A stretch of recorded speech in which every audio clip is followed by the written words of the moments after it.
Alléluia. Merci Seigneur. Merci Seigneur pour ce bon moment passé ensemble entre frères et sœurs, à prier les uns pour les autres, c'est important. C'est important. Et aussi de temps en temps de faire silence. Là, il y a un cantique qui dit « Fais silence en mon cœur ». Et puis il y a un passage qui m'intrigue aussi, c'est que dans l'Apocalypse aussi, il y a un verset qui parle de silence dans le ciel.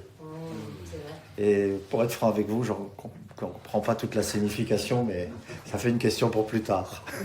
Il y aura un moment de calme. Alors, écoutez, voilà, ce que j'aimerais partager avec vous, c'est un mot que j'ai eu à cœur comme ça, et que je me suis dit, mais Seigneur, c'est délicat de parler de ce mot-là, parce que on pourrait se sentir jugé.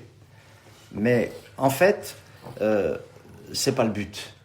Le but, c'est que ce mot-là, c'est une prière pour moi, que je fais, et qu'on pourrait tous faire ensemble.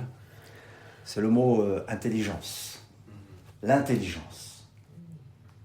Alors, qu'est-ce que c'est pour vous, l'intelligence ? Les hommes, ils ont mis l'intelligence dans des boîtes. Hein ? J'ai eu l'occasion avec ma femme de travailler comme éducateur, on appelait ça le QI. Le quotient intellectuel. Alors, on faisait tout un programme de questions. Ah, vous avez peut-être connu ça. Puis on vous disait, voilà, vous avez 80 de QI, 90 ou 100, 110.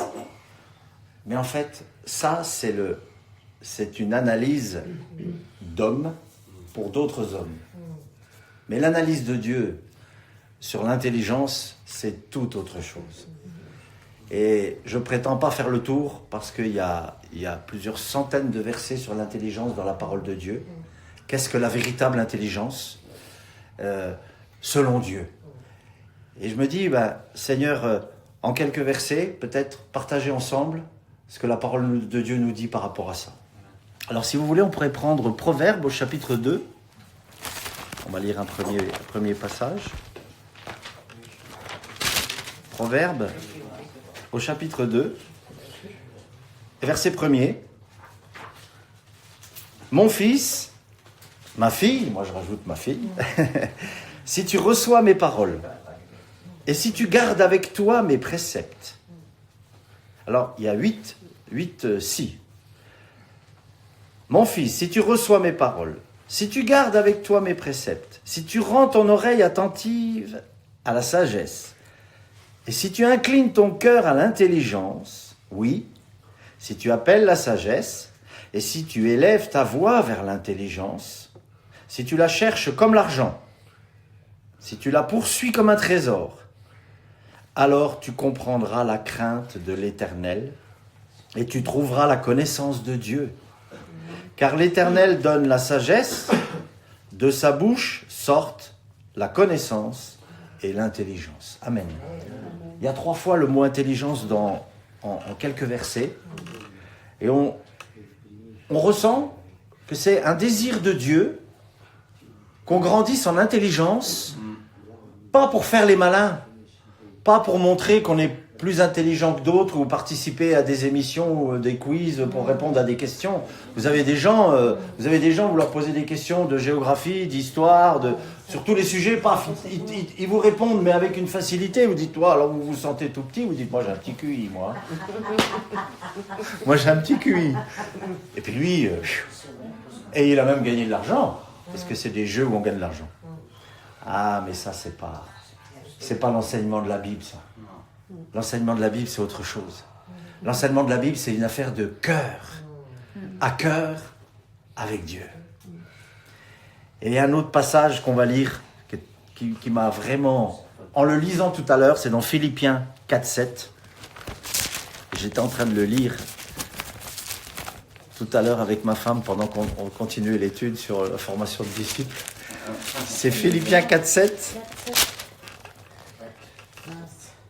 Philippiens 4, verset 7. Voilà, contrôle la lumière. Vous y êtes. Et la paix de Dieu. On lit ensemble, les amis? On va le lire ensemble si vous l'avez trouvé. Et la paix de Dieu, qui surpasse toute intelligence, gardera vos cœurs et vos pensées en Jésus-Christ. Waouh! Et moi, pendant longtemps, j'avais lu trop vite ce verset et je disais la connaissance de Dieu surpasse toute intelligence. Alors moi, je connais Dieu, alors je suis plus intelligent que tout le monde. Non, c'est pas ça.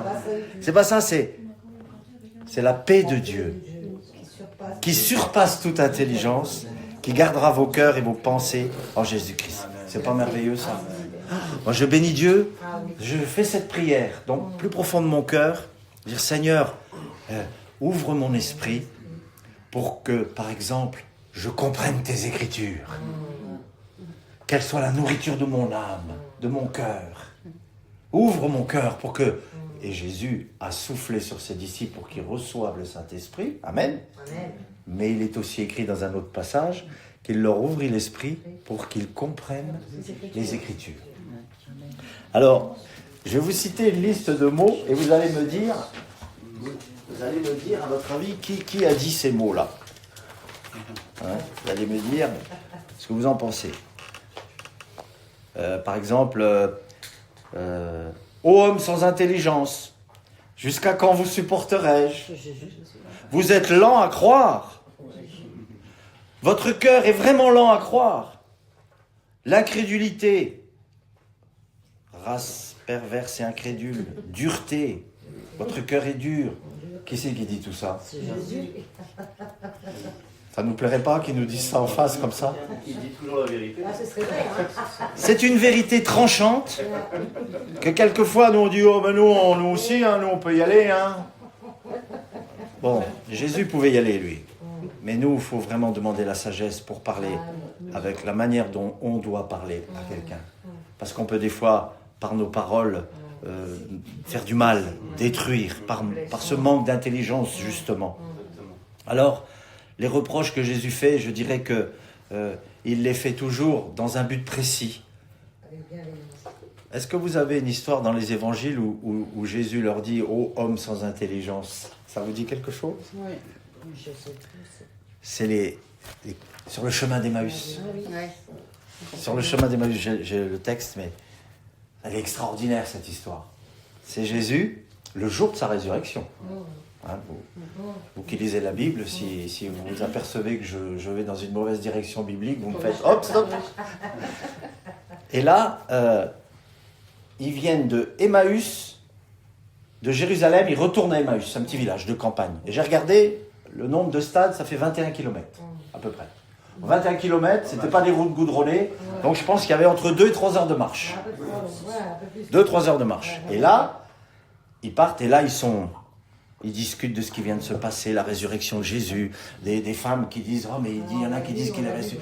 Et Jésus arrive, mais ils ne le reconnaissent pas. Ils ne savent pas que c'est Jésus. Et ils discutent avec lui. Ils discutent sur le chemin avec Jésus. Et puis, il leur dit, mais de quoi parlez-vous? Puis ils lui disent, mais il n'y a que toi qui n'es pas au courant de tout ce qui vient de se passer, mais tu viens d'où, toi? Excusez-moi, mais c'est bizarre quand même, il n'y a que toi qui n'es pas au courant. Tout Israël est au courant qu'il y a eu Jésus de Nazareth, qui était un prophète, on pensait qu'il allait délivrer Israël, etc. Et puis voilà, avec tout ça, il y a des femmes qui nous ont étonnés, ils nous ont dit qu'ils ont été au tombeau, et ils ont vu des anges, etc. Et puis là, il dit, t'es pas au courant? Et Jésus leur répond, quoi? Jésus leur dit, quoi? Comme si Jésus ne savait pas. Mais vous savez, Jésus voulait engager le dialogue. Il voulait engager le dialogue. Et vous savez ce qu'il va faire? Il va leur expliquer les Écritures depuis Moïse. Et c'est pour ça que j'ai vu que le trajet faisait au moins 2 ou 3 heures de route. J'aurais voulu entendre ça. Là, Jésus leur a parlé par les Écritures que le Christ devait mourir. Et là, il va leur dire, ô homme sans intelligence et dont le cœur est lent à croire tout ce qu'ont dit les prophètes. Vous êtes des amoureux de la parole de Dieu, j'en doute pas une seconde. Mais il y a une chose qui est importante, c'est de dire, Seigneur, grandis en moi. Au moment où il a rompu le pain, parce que oui, il y a aussi une chose qui est très importante, c'est que quand il marche avec eux, c'est écrit qu'il parut vouloir aller plus loin. Ça veut dire que là, Jésus nous respecte d'une façon formidable. Il ne nous impose pas, il ne s'impose pas.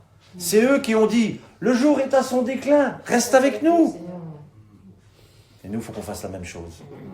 Seigneur Jésus, reste avec nous. Reste avec moi. Viens, partagez notre repas. Et là, ils sont là, ils mangent. Et au moment où il a rompu le pain, ils l'ont reconnu. Leurs yeux s'ouvrirent. Il y a toute une étude merveilleuse à faire sur le fait de rompre le pain et de voir Jésus. Là, il y a tout un enseignement. Et là, qu'est-ce qu'ils ont dit? Ils ont dit quelque chose de très beau. Ils ont dit, notre cœur ne brûlait-il pas au-dedans de nous lorsqu'il nous parlait des Écritures? Et c'est ça qu'on a besoin. Que notre cœur brûle au-dedans de nous. Quand on entend parler des Écritures, ça nous donne soif. D'avoir toujours ce désir de réaliser combien Jésus est avec nous constamment. Comme Rémi disait, il ressent combien il est encouragé par le Seigneur. Il parlait de petites choses, mais ces petites choses, c'est des grandes choses. Et puis ça va devenir de plus en plus des grandes choses. Et Dieu nous invite à ça. Plus de lui. Plus de Jésus. Plus du Saint-Esprit. Plus de paix aussi. Parce que la véritable intelligence, c'est pas le quotient intellectuel. C'est cette paix qui gardera nos cœurs et nos pensées en Jésus-Christ. Réjouissez-vous toujours dans le Seigneur, je répète, réjouissez-vous. Et gardons cette paix. Le diable veut nous faire perdre notre paix. On en a parlé tout à l'heure, à travers la souffrance, à travers le deuil, à travers la maladie. Alors ne nous laissons pas piéger par ça. Combattons. Il faut s'écouter les uns les autres. De la manière dont quelqu'un a une pensée. Dire, voilà, c'est dans cette direction-là, mon frère, ma sœur, qu'il faudrait peut-être s'orienter pour obtenir la grâce de Dieu et qu'il se passe quelque chose. Bien sûr, Dieu fait toutes choses belles en son temps. Alors des fois, on dit, bon, ben voilà, c'est pas mon temps. Mais je crois que le temps de Dieu, c'est tout le temps. Il faut toujours croire qu'aujourd'hui, chaque jour, peut nous réserver quelque chose d'extraordinaire. Pas en douter. Ne pas se décourager par rapport à ça. Et là, du coup, eh bien, je vous cache pas, j'ai apporté ça hier soir avec à Genève, chez les frères du voyage. Et j'ai dit, comment je vais faire pour parler d'intelligence sans les blesser? Il faut pas que je veux blesser personne. Non. Et je crois que c'était... merci Seigneur, parce qu'ils en ont redemandé après. Donc je me suis dit, c'est bon, c'est que ça a bien passé. Voilà. Alors, on pourrait lire, si vous voulez, autre chose dans Marc 16, 9. Dans l'évangile de Marc, chapitre 16, verset 9. Vous savez ce que j'aime beaucoup quand j'entends prêcher mes frères et sœurs, mes sœurs, ça peut arriver. Eh bien, ça me donne un mot, une idée de message. Ça me donne une idée de message. Il y a un mot qui dit, ah mais tiens, ce mot-là, on a envie de le développer. Donc dans, je vous ai dit, Marc 16, 9, si quelqu'un veut le lire. Jésus étant ressuscité le matin du premier jour de la semaine, apparut d'abord à Marie de Magdala, de laquelle il avait chassé 7 démons. Oui, vas-y, continue. Elle alla emporter la nouvelle à ceux qui avaient été avec lui et qui s'affligeaient et pleuraient. Voilà, on s'afflige. On s'afflige, on est affligé. On pleure. On pense que tout est fini. On se dit que Jésus est mort. Et on oublie que Jésus est ressuscité. Il est vivant. Mais ça va très loin, puisque quand le monde a été créé, il est dit que Jésus jouait avec le globe de la terre et que tout a été fait pour lui, en lui et pour lui. C'est-à-dire que tout tourne autour de Jésus. Jésus est le centre de notre intérêt, le centre de toute notre vie, à partir du moment où on l'a rencontré personnellement. Est-ce que vous pouvez dire ce soir, par exemple, oui, le Seigneur Jésus est venu remplir mon cœur. Oui, je suis né de nouveau. Oui, il a pardonné tous mes péchés. Amen. Il faut le confesser, il faut le croire. Il ne faut pas s'inquiéter de ce que, comment dirais-je, ne vous inquiétez de rien. En toute chose, faites connaître vos besoins par des prières. C'est ce qu'on a fait ce soir. Des supplications, des actions de grâce. Merci Seigneur, tu nous amènes dans cette direction, à ne pas douter malgré les circonstances. Gloire à Dieu. Quand Dieu a fait l'homme, quand Dieu a créé le ciel et la terre, il a fait toutes choses à merveille, jour après jour. Et Dieu vit que cela était bon. Dieu vit que cela était bon. Il y a juste une fois où il dit, Dieu vit que cela était très bon. C'est quand c'était pour l'homme et la femme. Alors là, je me suis dit, Seigneur, quelle belle image. Mais quelle belle image, parce que vous avez une affaire de couple à la Genèse et ça se termine à l'Apocalypse avec le mariage, avec le repas des noces. Ça veut dire combien Dieu attache beaucoup d'importance à cela. Que vous soyez en couple, que vous ne soyez pas en couple, priez pour les couples. Bénissez les couples. Et que Dieu nous donne de regarder nos épouses et que les époux regardent leur mari avec les yeux de Jésus. C'est ce que je partageais hier soir. Je disais, vous savez, c'est une prière qu'il faut faire aussi. Pendant longtemps, on passe des années ensemble. Et puis quelquefois, on croit qu'on se connaît, qu'on se comprend. Mais quand c'est le Seigneur qui nous éclaire au sujet de qui est notre épouse, et que notre épouse est éclairée sur qui est mon mari, alors avec les yeux de Jésus, là on progresse. Là on avance. C'est à cause de toutes ces incompréhensions qu'il y a des divorces. Parce qu'on ne sait pas qui est à côté de nous. Les couples vivent ensemble, ils ne se connaissent même pas. Alors que, je ne sais pas pourquoi je vous parle de ça, j'avais à cœur de vous parler de ça. Et je me dis, mais Seigneur, augmente notre intelligence. Que vraiment notre cœur soit rempli de ton intelligence pour parler avec efficacité quand les gens nous demanderont, la Bible dit, des raisons de l'espérance qui est en nous. Mais tu crois en Dieu, toi? Mais comment que ça se fait? Et qu'on puisse bien répondre. Vous savez, on ne peut pas répondre la même chose à tout le monde. Moi, pendant longtemps, je ne vous le cache pas, mes amis, pendant longtemps, on avait des discours tout préparés. On disait toujours la même chose à chaque porte avec un prospectus. Et puis, chaque fois, les témoignages toujours pareils. Alors que le Seigneur, il ne répond pas la même chose avec chacun. Il n'a pas dit la même chose à Jean qu'il a dit à Pierre. Il ne va pas parler de la même manière à mon frère qu'il va parler à la sœur. Pourquoi? Parce qu'il nous connaît exactement. Chaque battement de paupières, chaque battement de cœur, Dieu le connaît. Dieu le sait. Ne nous laissons pas découragés par les circonstances. Disons, Seigneur, le monde est dans des ténèbres de plus en plus épaisses. Et nous, on est appelés à briller. Et comment on peut briller? Pour briller, il n'y a qu'une seule solution. C'est Jésus, la lumière du monde, qui doit briller dans nos cœurs. Et si Jésus brille dans mon cœur, ça va se voir. Ça va se voir. Notre cœur ne brûlait-il pas au-dedans de nous quand il nous partageait les Écritures qui disent? Et les gars, vous savez ce qu'ils ont fait en fait? Quand Jésus a rompu le pain, il a disparu, ils ont refait les 21 km pour retourner à Jérusalem. Ils ont fait 42 km dans la journée, les gars, à pied, en Israël. C'était pas de l'autoroute, hein? Et les gars, ils étaient pressés de retourner vers les disciples pour leur dire, on a vu Jésus. D'ailleurs, dans une autre partie de l'évangile, il est dit qu'ils ont été racontés, mais ils n'ont pas cru. C'est quand même... On est en... Ah Seigneur, ô homme dans le cœur, alors ô homme et femme, dont le cœur est lent à croire ce qu'ont dit les Écritures. Seigneur, aide-nous, éclaire-nous, fais-nous la grâce de comprendre tes Écritures. Alléluia.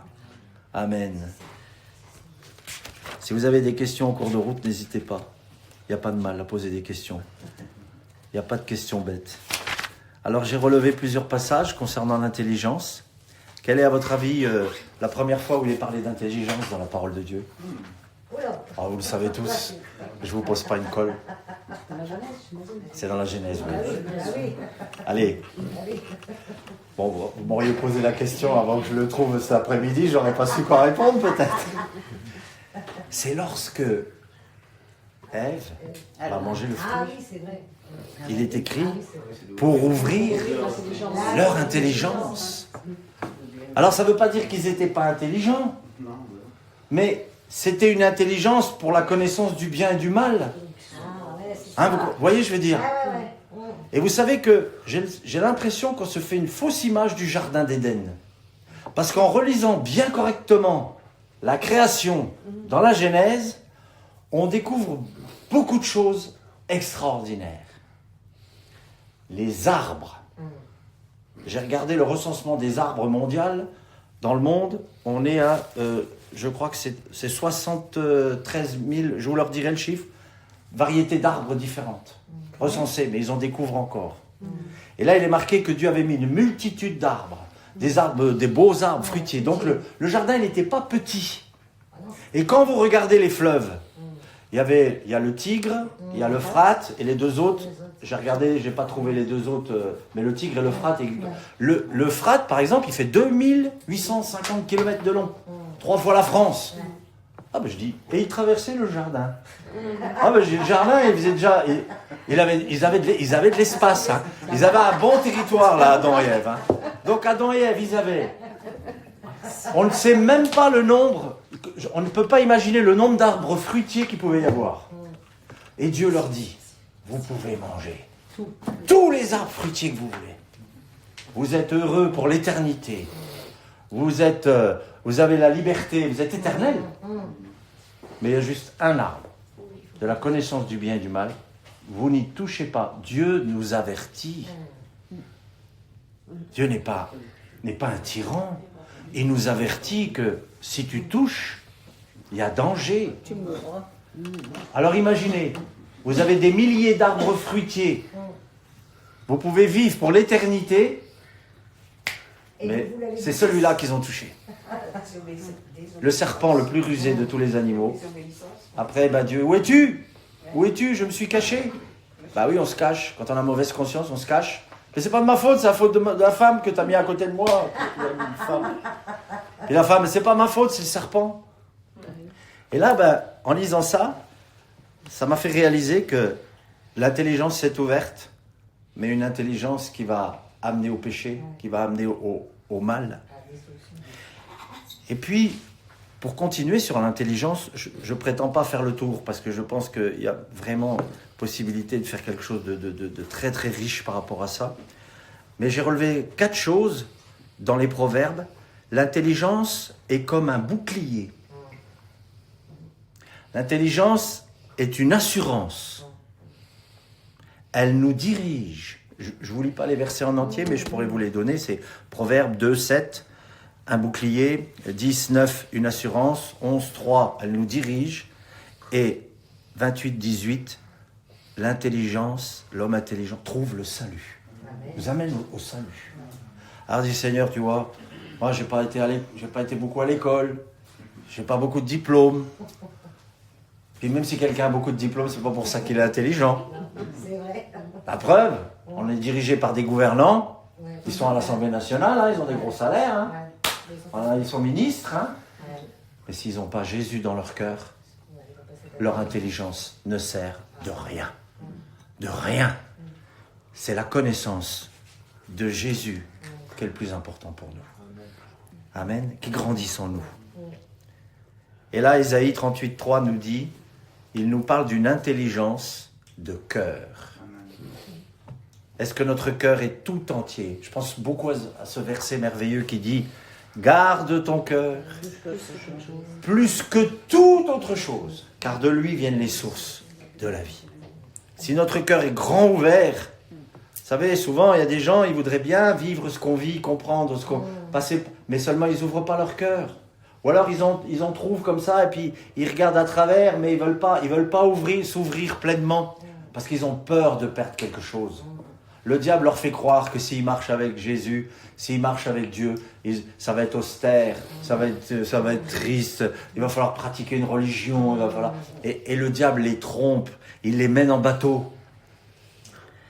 Et l'autre jour, j'ai noté quelque chose aussi qui m'a beaucoup touché par rapport à la religion. C'est Brian avait apporté quelque chose et j'ai relevé 3 A sur anéantir à cause de la religion. Parce que la religion, c'est le but de l'ennemi pour nous détourner de l'essentiel. Pour nous détourner justement de cet appel de disciples. Et quand la religion, regardez les quantités de dénominations, on ne va pas faire la liste, c'est des centaines. Même rien qu'en France. Mais vous prenez dans n'importe quel continent. L'homme, quand l'ennemi a réussi à faire croire aux hommes qu'ils devaient pratiquer quelque chose pour plaire à Dieu, il les tient dans sa poche. Parce qu'il va leur faire pratiquer une religion. Et pendant ce temps-là, ils ne vont pas se livrer de tout cœur avec Dieu et à sa parole et conduits par le Saint-Esprit. Alors c'est pas grave si on nous prend pour des farfelus. Parce que soit on va nous prendre pour des farfelus, soit on va nous prendre pour des orgueilleux. Bah oui. Ah, ou vous coupez du traditionnel, vous croyez plus intelligent, vous croyez... non, on s'en moque de ça. Ce qui est important, c'est pas ce que les hommes pensent de nous. C'est ce que Dieu pense de nous. Et s'il est écrit, faites des disciples, moi ça me plaît beaucoup cette idée-là. Plus j'entends ça, plus ça me plaît. Parce que je me dis, voilà, discrètement, on n'est pas forcément pignon sur rue, mais de faire ce qu'on fait, de maison en maison, moi personnellement, je vous le dis, ça me régale. Je bénis Dieu que vous mettez votre maison au service du Seigneur, mon frère, ma soeur. Merci aussi, mes frères. Hein, puis là, il va y en avoir. Et vous savez, pour me conforter dans cette...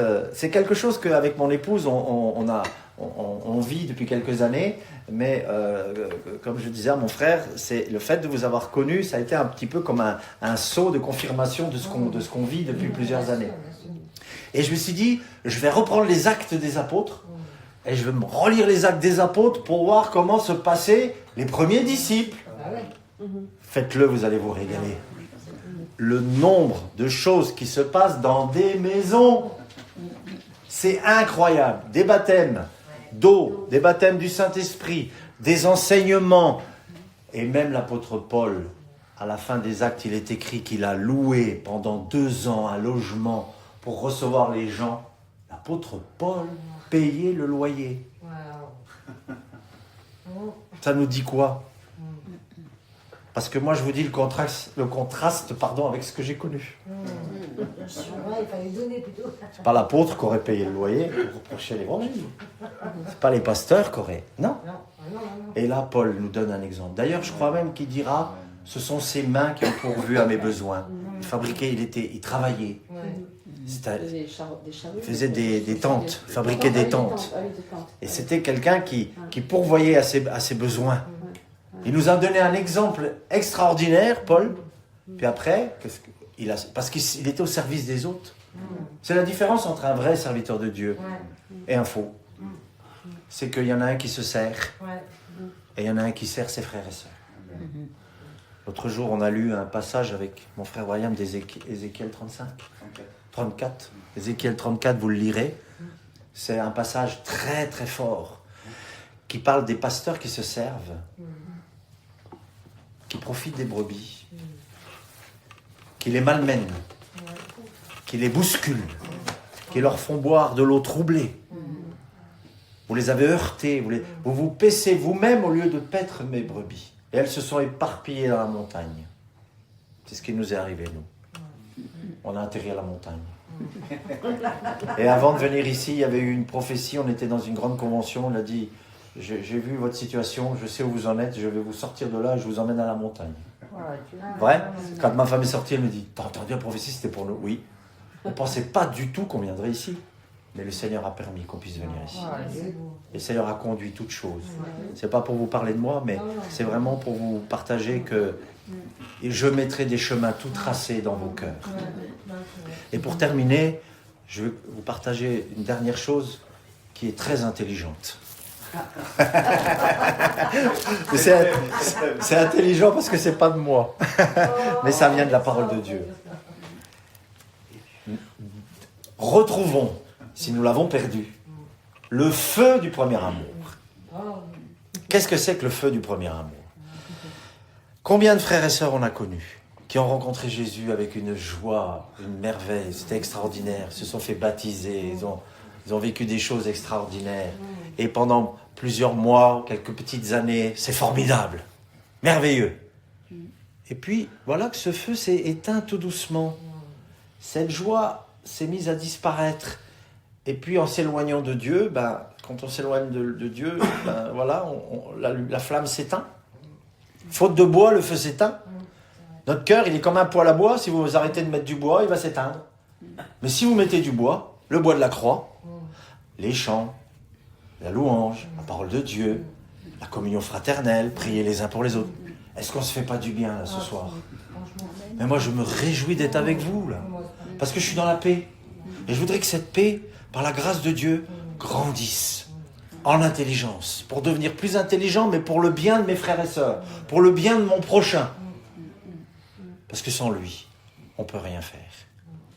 Et là, vraiment, je me dis, après des années et des années de vie religieuse, je peux dire qu'on a retrouvé le feu de notre premier amour dans la repentance. C'était en 2018, après plus de 40 ans de religion. Ah, j'avais le feu du premier amour au départ. Hein. On avait le feu. Hein. On a amené des gens au baptême, on a vu des guérisons, on avait tout le temps du monde à la maison et on a vécu un réveil. Et pourquoi ce réveil s'est éteint? Pourquoi ce réveil s'est éteint dans nos cœurs? Pourquoi le feu du premier amour a disparu? Parce que c'était pas le vrai amour de Dieu. Oui, exact. Parce qu'en fait, on s'est mis à écouter des hommes. Puis on avait confiance parce qu'ils avaient du résultat. Alors on se disait, on a confiance. On s'est mis à croire plus à des hommes qu'à la parole. Et là, c'est le piège. Malheur à l'homme qui se confie en l'homme. Merci Seigneur pour les hommes de Dieu. Merci Seigneur pour ceux qui sont remplis de l'amour de Dieu et que Dieu a mis des chemins tout tracés pour son œuvre. Bénissons-les. Ne soyons jamais, je demande ça aussi à Dieu, il faut faire aussi cette prière mes amis, ne soyez jamais jaloux de quelqu'un qui est béni. Ne soyez jamais jaloux de quelqu'un à qui Dieu a donné plus de talent qu'à vous-même. Le Seigneur sait à qui il faut donner et combien il faut donner. Puis de toute façon, ça ne sert à rien d'être jaloux. Parce que si vous travaillez, la Bible dit, avec un prophète, vous aurez une récompense de prophète. Si vous travaillez avec un apôtre, vous aurez une récompense d'apôtre. Donc moi je me dis, on a tout à gagner. Il n'y a pas de compétition. Il n'y a pas à dire, moi je prie mieux, je loue mieux, je témoigne mieux. Non. Mais Dieu connaît nos cœurs. Il donne les talents à qui il veut, quand il veut. Amen. Et il ne se repent pas de ses dons quand il a donné quelque chose à un de ses enfants. Même si on s'est éloigné, eh bien quand on revient, le père, il attendait toujours le fils prodigue. Il attendait toujours son fils. Je suis sûr que tous les jours, le père du fils prodigue, qui était parti au loin avec son argent, il l'attendait pour voir s'il allait rentrer à la maison. Et il le vit au loin. Et il l'a pris dans ses bras. Il n'a pas demandé, qu'est-ce que tu as encore fait? Ça sort si que tu rentres? Qu'est-ce que tu as fait de l'argent? Non. Il l'a pris dans ses bras. Et il a dit, on va faire la fête. Eh bien, je peux dire qu'en 2018, avec ma femme, on s'est remis en question. On a pris une éponge, spirituellement parlant, et tout ce qui était écrit sur le tableau de notre vie, on l'a effacé. Par la grâce de Dieu. Tout effacé. Je dis, tout ce qu'on m'a dit sur la Bible, Seigneur, je veux que ce soit maintenant toi qui me le dise, qui me le révèle. Je veux plus que ce soit des hommes qui me disent, non, tu comprends pas bien. Non, que ce soit le Saint-Esprit qui nous fasse un mot que j'entends souvent depuis qu'on est ensemble, c'est les révélations.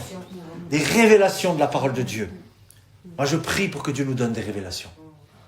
Des révélations pour ta vie, pour ton couple, tes enfants, mes enfants, pour ton travail. Des révélations sur la direction qu'il faut prendre, à quel moment, de quelle façon. Et Dieu pourvoit. Et quand on retrouve le feu de son premier amour, on trépigne. On est heureux. Ma femme, elle essaie de me calmer, des fois. Parce que moi, je vous prêche la parole, hein, et je vais arrêter. Mais ma femme, elle me dit, il y a la vaisselle à faire.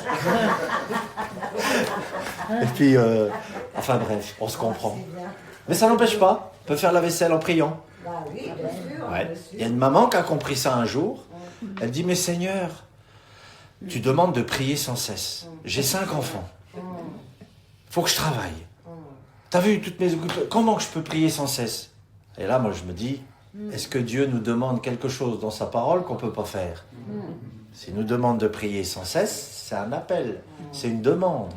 Ça veut dire que c'est possible de prier pendant que tu fais la vaisselle, de prier pendant que tu prends ta douche, dans ta voiture, peu importe. C'est un état d'esprit, prier sans cesse. Et je trouve qu'il y a quelque chose de merveilleux, à laquelle je soupire également, c'est un désir que ce soit une joie de prier, pas un fardeau. Pas faire sa prière, j'ai pas prié, puis culpabiliser parce qu'on n'a pas prié. Non, on n'est pas des musulmans qui font leur devoir. Il faut que ce soit par amour. Eh bien, prier sans cesse, c'est possible. Alors, je dis pas, je vous dis ça, je prétends pas être parvenu à ce degré-là, mais je soupire à être dans cet état d'esprit. Hier, je suis en voiture en partant à Genève. Il y a un frère, il m'appelle de Bordeaux pour prier pour quelqu'un qui était dans la détresse. On a prié, le lendemain matin, il m'a appelé, il m'a dit, il a été complètement délivré. Délivré de puissance, qui le tenait dans des angoisses et de la dépression. Il a été complètement délivré, il a retrouvé la joie. Hier soir, par téléphone. En fait, être disponible. Un jour, j'étais avec un serviteur de Dieu, et il reçoit un coup de téléphone pour prier pour quelqu'un. On va prier aussi pour le frère qui n'est pas bien là. On va prier pour lui. Et ben, je lui ai dit, quand il y avait besoin de prier pour quelqu'un, mon frère, il allait lui dire, appelle un autre pasteur, je suis sur la route. Je lui ai dit, prie dans la voiture. Bah oui. Prie dans la voiture, mon frère, perds pas de temps. Et là, il m'a dit, et là, je pense que depuis, il le fait. Et là, on va prier pour le frère qui n'est pas bien là. Hein, on va prier pour le frère. Amen. Nous te demandons ton intervention ici.